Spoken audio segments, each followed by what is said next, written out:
Ram is sleeping. जो पहला sentence है, राम सो रहा है, राम सो रहा है। दूसरे वाला क्या है?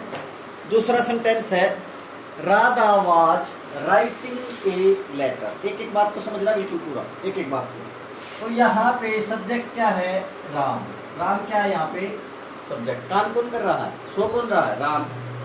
राम इज क्या हो गई? Helping verb. और स्लीपिंग क्या हो गई? मेन वर्ब, यानी कि कंटिन्यूस की फॉर्म यही होगी ना। इसमें ऑब्जेक्ट तो है ही नहीं, इसमें ऑब्जेक्ट की जरूरत ही नहीं है। राम सो रहा है, इसमें ऑब्जेक्ट की जरूरत ही नहीं है। आए क्या समझ में? ठीक है ना। लेकिन यहाँ पे राधा वाज राइटिंग, तो बोला राधा सब्जेक्ट हो गया, वाज क्या हो गया? हेल्पिंग वर्ब हो गया, और राइटिंग क्या हो गया? कंटिन्यूस की फॉर्म हो गई, राइटिंग। अरे क्या लिख रही थी? अब अगर आप कहोगे राधा वाज राइटिंग, अब एक तुम्हारा क्या लिख रही थी? कविता हो सकती है, लेटर हो सकता है, पोइम हो सकती है, तो यहाँ पे देना जरूरी हो गया ना। तो इस वर्ब के बाद आपको रखना ही पड़ेगा ऑब्जेक्ट, ठीक है ना। तो ये आपको क्या हो गया? ऑब्जेक्ट। क्या लिख रही है वह? एक लेटर लिख रही थी, तो ऑब्जेक्ट क्या हो गया? कर्म। कर्म का मतलब क्या है? क्रिया जिस पे काम करेगी। अब क्या लिख रही थी वो? एक लेटर। यहाँ पे वर्ब को ऑब्जेक्ट की जरूरत ही नहीं पड़ी स्लीपिंग में। तो ऐसी वर्ब, नोट करो, ऐसी वर्ब जिसमें ऑब्जेक्ट की जरूरत ही ना पड़े, जो ऑब्जेक्ट ना ले, उसको बोलेंगे इंट्रांजिटिव वर्ब। Intransitive verb. ऐसी वर्ब जो अपने बाद ऑब्जेक्ट ना रहे, तो स्लीपिंग क्या है? Intransitive verb. ऑब्जेक्ट अकर्मक क्रिया, क्या कहेंगे इसको? अकर्मक। ऐसी क्रिया जो कर्म के बिना है, अकर्मक क्रिया, क्या कहेंगे उसको? अकर्मक क्रिया। समझ गए ना।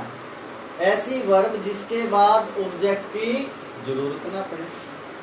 पक्षी उड़ रहे हैं, पक्षी उड़, द बर्ड्स आर फ्लाइंग, इसमें भी जरूरत नहीं है।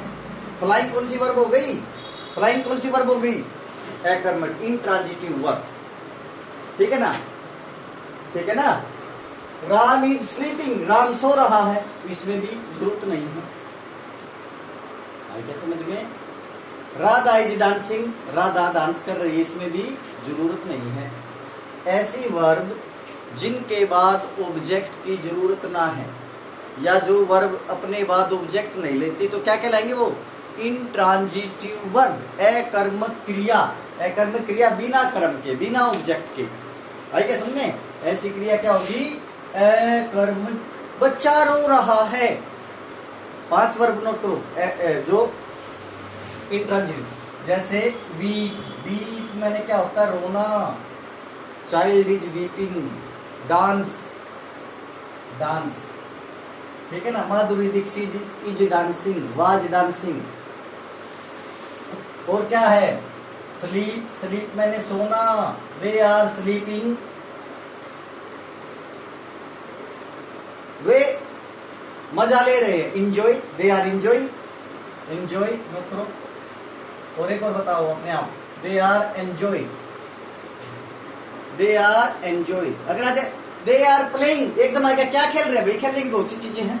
दे आर प्लेइंग क्रिकेट, ठीक है ना। तो वी इंट्रांजिटिव वर्ब है, डांस और स्लीप और एंजॉय, दे आर एंजॉय, वो मजा ले रहे हैं। क्लियर है क्या? राम इज रनिंग, राम दौड़ रहा है, रन, रन, रेन, रन। तो ये जो वर्ब है, ये क्या है? इंट्रांजिटिव वर्ब है। ऐसी वर्ब जिसके बाद ऑब्जेक्ट की जरूरत ना पड़े। क्लियर हो गया? समझ गए ना? आ गया समझ में? तो ऐसी वर्ब जिसके बाद ऑब्जेक्ट आएगा वो होगी ट्रांजिटिव वर्ब, और जिसके बाद ऑब्जेक्ट की जरूरत नहीं है वो क्या होगी? इंट्रांजिटिव वर्ब, अकर्मक क्रिया। लेकिन ये कैसी है? Radha was writing a letter, object. तो ये कौन सी वर्ब होगी? Transitive verb.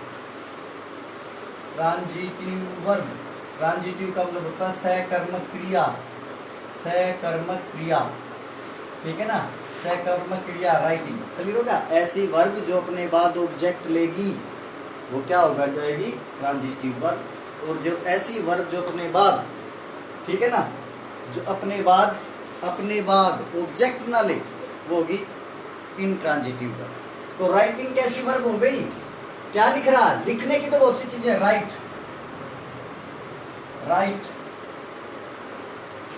रीड, मैंने I am reading a book, है ना, ए बुक आ गई। मैं एक गाना सुन रहा हूं, I am listening a song, listen, ठीक है ना। आई am purchasing A car, purchase, क्या खरीद रहे हो भाई? बोला आई एम बाइंग, क्या खरीद रहे हो भाई बताओ? आई एम बाइंग, परचेज, कैसी वर्ब हो गई? क्या खरीद रहे हो? I am purchasing vegetables from the market. Sell, क्या बेच रहा हूं? व्हाट आर यू सेलिंग, क्या बेच रहे हो आप? तो यहाँ पे क्या हो गया? राइट, रीड, लिसन और परचेज, और पांचवा क्या हो गया? सेल। ये सारी वर्ब कैसी है? Transitive verb. इनके बाद ऑब्जेक्ट की जरूरत पड़ती है, जरूरत पड़ती है। क्लियर हो गया? जरूरतें पड़ती है। क्लियर हो गया? पहला देखो बच्चों, एक्टिव से पैसिव, ठीक है ना, active voice, passive voice. Active से पैसिव बनाना है इसका Radha was singing a song. Radha subject है, क्या कर रही है वो? ऑब्जेक्ट क्या कर रही है? ए सॉन्ग को गा रही है। वाज क्या है? हेल्पिंग वर्ब, पास्ट का हो गया, इज एम आर प्रेजेंट में, वाज वर्ब पास्ट में, ठीक है ना। और वर्ब की फर्स्ट फॉर्म के साथ आईएनजी आ गया तो कंटिन्यूस। पास्ट पता चला वाज से, तो इसका क्या बन जाएगा? ऑब्जेक्ट क्या है? पहला रूल क्या? एक्टिव वॉइस का, पैसिव वॉइस का, सब्जेक्ट को सब्जेक्ट बना दो। ऑब्जेक्ट क्या है? ए सॉन्ग, तो यहाँ पे ए सॉन्ग वाजवर है तो वाजवर ही होगा। ए सॉन्ग कितना है? एक। ए सॉन्ग वाज, आईएनजी को खत्म नहीं करना है। आईएनजी हमेशा वर्ब की फर्स्ट फॉर्म के साथ, बी के साथ। ए सॉन्ग वाज बीइंग, और पैसिव वॉइस बिना थर्ड फॉर्म के नहीं होगा। सिंग, सेंग, संग, संग, ठीक है ना। सिंग, सेंग, संग, third form. Sung by Radha, a song was being sung by Radha, a song was being sung by। दूसरा बच्चों, they were playing carrom board object है यहाँ पे, कितना है ये? एक। तो carrom board, CARROM, carrom board, कितना कैरम बोर्ड? एक। ये इसी टाइम वर्ग उठेगा यहाँ से, वाज या वर होगा, लेकिन जिस ऑब्जेक्ट को आपने सब्जेक्ट बनाया वो देखो ये सिंगुलर है या प्लूरल? सिंगुलर है तो क्या आएगा? वो जाएगा, ये वर नहीं उठ के आएगा सीधा, वाज। फिर यहाँ पे क्या आ जाएगा? आईएनजी की जगह क्या आ जाएगा? बीइंग। क्या आ जाएगा? बीइंग। एक carrom board was being, play की थर्ड फॉर्म क्या हो जाएगी? प्लेड, प्लेड बाय, दे का क्या हो जाएगा? देम, क्या हो जाएगा? देम, बाय देम, दे का क्या हो जाएगा? देम। उमंग, टीवी, तो यहाँ पे टीवी ऑब्जेक्ट है तो टीवी आ गया, टीवी। इज एम आर है तो इज एम आर, इज आ जाएगा। आईएनजी का क्या हो जाएगा? बीइंग हो जाएगा। टीवी इज बीइंग, वॉच की थर्ड फॉर्म हो जाएगी watched, TV is being watched bye Umang, UMANG। Umang is watching TV का पैसिव वॉइस हो जाएगा TV is being watched bye Umang. Clear हो गया? TV is being watched bye Umang. Note करो, they are, subject क्या है? दे। Helping verb क्या है? आर। इरिटेटिंग वर्ब की फर्स्ट फॉर्म के साथ आईएनजी। मी क्या है? ऑब्जेक्ट। मी का सब्जेक्ट क्या हो जाएगा? आई। नोट करो, आई के साथ एम होगा। आई एम बीइंग इरिटेटेड बाय क्या हो जाएगा, them, bye them, bye them, bye them. Clear हो गया।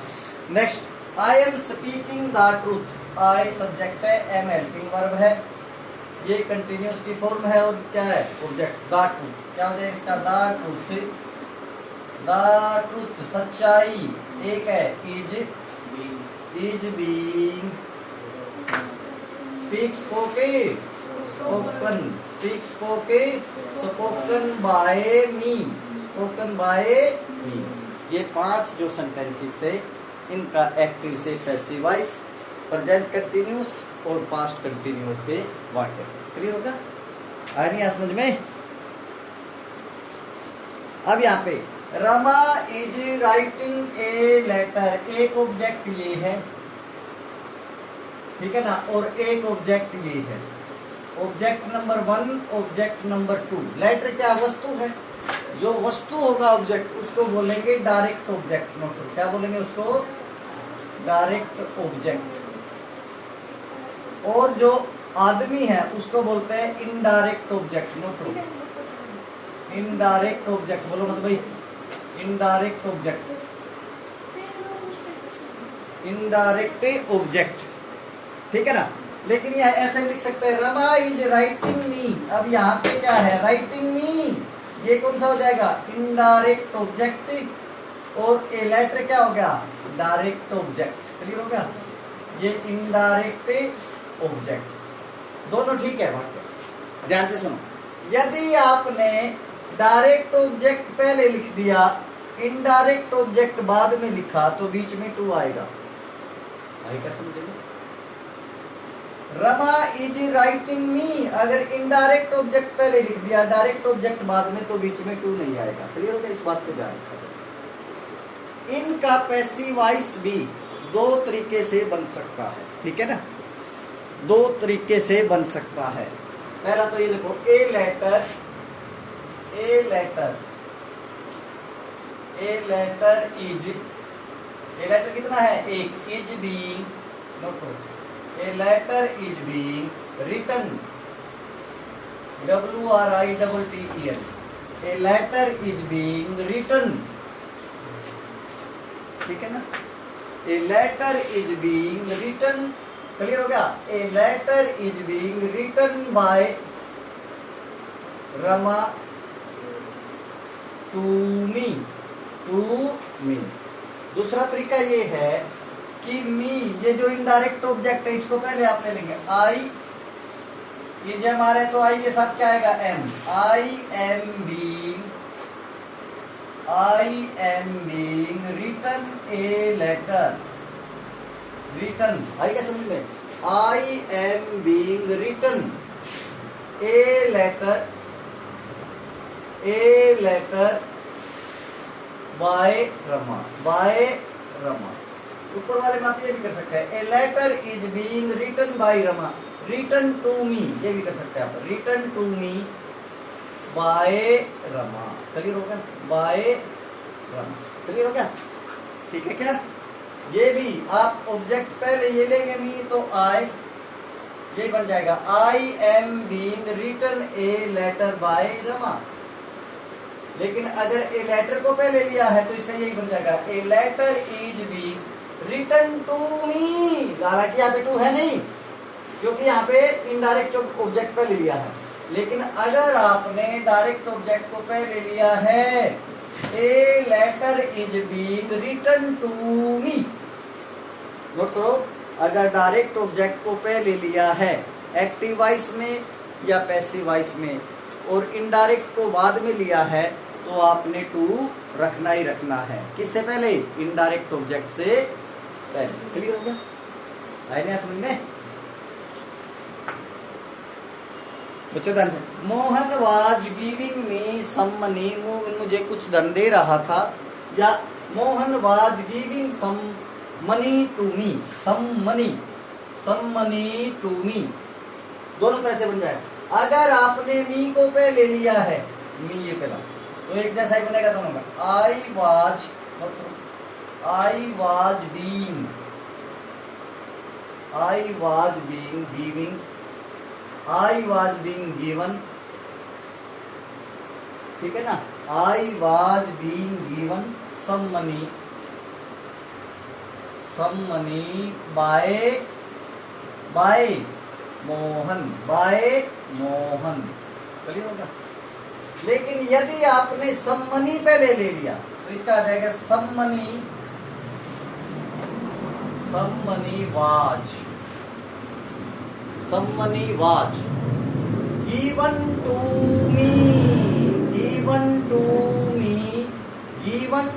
मी बाय मोहन। दोनों का एक है। इसका ये भी बन सकता है, इसका ये भी बन सकता है, इन दोनों का ये भी बन सकता है, इसका ये भी बन सकता है। अगर डायरेक्ट ऑब्जेक्ट आपने पहले ले लिया तो इनडायरेक्ट ऑब्जेक्ट से पहले क्या लगाएंगे? To.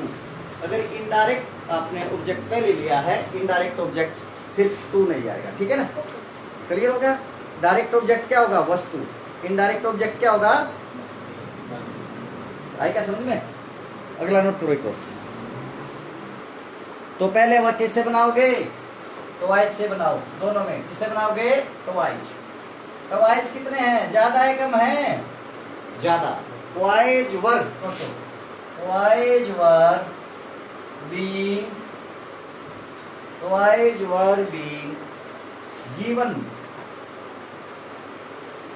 Given to child by me. Clear होगा? By me. या और कैसे बनता है? Child was being given twice by ये मी। दोनों का ये इससे भी बन जाए, इसका ये भी होगा, इसका ये भी होगा, इसका ये भी होगा और इसका ये भी होगा। ठीक है ना। आइडिया समझ में? दोनों का दोनों तरह से बन सकता है। क्लियर है क्या?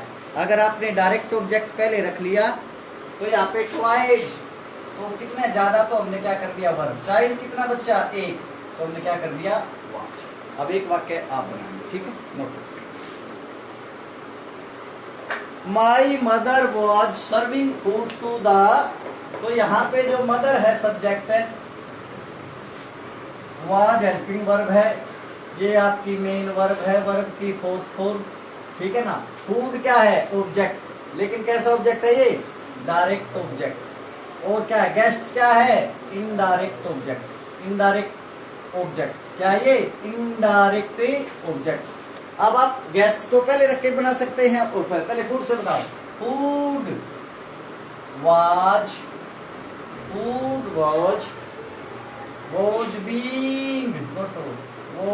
being served to the guests by my mother। एक तो बनेगा भैया ये डायरेक्ट। एक बनेगा द गेस्ट्स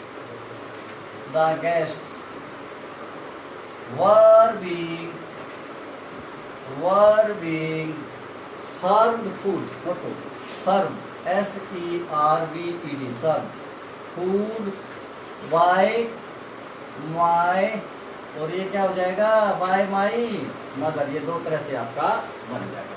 डायरेक्ट ऑब्जेक्ट को पहले लेके बना सकते हो आप और इनडायरेक्ट ऑब्जेक्ट को पहले लेके बना सकते हो। तो आज मैंने आपको क्या बताया?